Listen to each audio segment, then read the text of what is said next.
سلام دوستان، برگشتیم با معرفی بخاری هیزومی تاشو سایز بزرگ.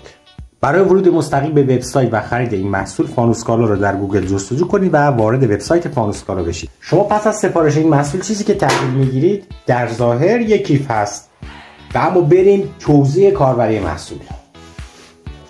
خب بریم با هم آماده به کارش کنیم. این قسمت بالای در بشه که بعداً عرض میکنم. 1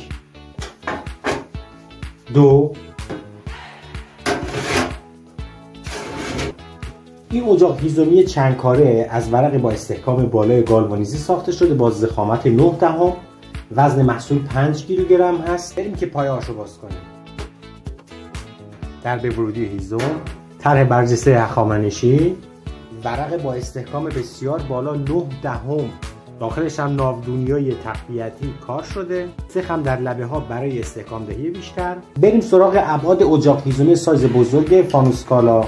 طول 45 سانت، ارتفاع 21 سانت با پایه 33 سانت. این قسمت بالا و درب بخاری هست که به این شکل سر جاش قرار میگیره. روی درب یه دونه دریچه داره که یه دونه پین فولادی خورده. این درب محلیه برای قرار گرفتن کتری یا قابلمه روی قسمت هیزوم. این هم قسمت دوکشش هست.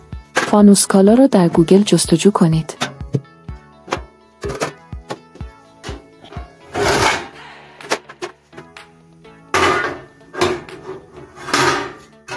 حتما به وبسایت ما سر بزنید، توی گوگل فانوسکالا رو جستجو کنید و وارد وبسایت ما بشید.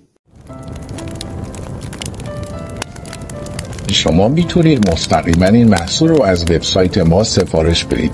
برای این کار فانوسکالا رو در گوگل جستجو کنید و سفارش خودتون رو از طریق سایت ثبت کنید.